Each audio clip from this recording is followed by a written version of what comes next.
دوستو یہ ہے ہماری دنیا کا وہ مشہور مسلم دیش کہ جو افریقہ میں موجود ہے اور جس کو نائجر کے نام سے جانا جاتا ہے۔ پچھلے کچھ دنوں کے اندر دنیا کے بہت سارے دیشوں نے اپنے ان ناگرکوں کے لیے وارننگ دینا شروع کر دی ہے، یعنی کہ سٹیزنز کے لیے الرٹ جاری کر دیا ہے کہ جو اس مسلم دیش یعنی کہ نائجر میں رہتے ہیں، اور الرٹ جاری کرنے والے ان دیشوں میں سے ایک دیش ہمارا بھارت بھی ہے۔ یعنی بھارت کی گورنمنٹ نے یہ وارننگ جاری کر دی ہے کہ ہمارے دیش کے جتنے بھی ناگرک نائجر نام کے اس مسلم دیش میں رہتے ہیں وہ جتنا جلدی ہو سکے اتنا جلدی اس دیش سے باہر نکل جائیں۔ ان سارے دیشوں کا اس طرح سے الرٹ جاری کرنا سیدھے طور پر اس بات کی طرف اشارہ کر رہا ہے کہ دیش میں کچھ بڑا ہونے والا ہے۔ آسان شبدوں میں کہوں تو ایک بھیانک اور خطرناک جنگ کا آغاز ہونے والا ہے۔ ایک ایسی جنگ کہ جو اگر شروع ہو گئی تو پھر وہ دو دیشوں تک یا پھر دو طاقتوں تک ہی سمت نہیں رہے گی، بلکہ اس جنگ میں تو ایک ایک کر کے لگاتار دونوں طرف سے دنیا کے کئی بڑے بڑے اور طاقتور دیش کودنا شروع کر دیں گے، اور اس طرح سے نہ چاہتے ہوئے بھی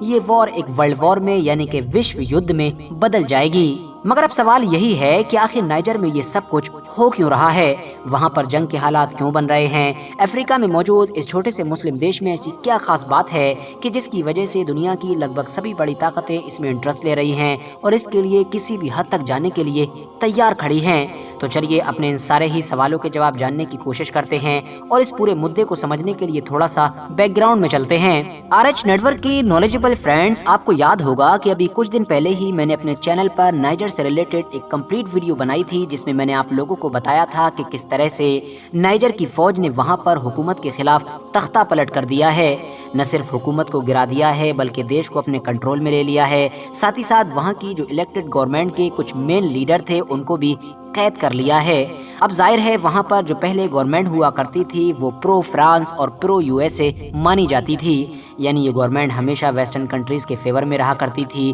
ان کے ہی اشاروں پر کام کیا کرتی تھی، بلکہ یہ سمجھیے کہ فرانس کے اشارے پر ہی نائجر کی ساری فارن پالیسیز بھی تیار ہوا کرتی تھیں۔ اس کے الٹ یہ جو نائجر کی فوج ہے کہ جس نے اب حکومت کا تختہ پلٹ کر کے دیش کو اپنے کنٹرول میں لے لیا ہے، یہ پرو رشیا یعنی کہ رشیا کی فیور والی مانی جاتی ہے۔ اور تو اور ایک اور انٹرسٹنگ بات یہ بھی ہے کہ نائجر کی جو عام پبلک ہے وہ بھی اپنی فوج کی سپورٹ میں کھڑی ہوئی نظر آ رہی ہے، یعنی وہاں کی زیادہ تر جنتا فوج کی طرف سے حکومت کے اس تختہ پلٹ کو اپنی جیت کے طور پر دیکھ رہی ہے اور اس کو سیلیبریٹ کر رہی ہے اور سڑکوں پر نکل کر خوب جلوس نکال رہی ہے۔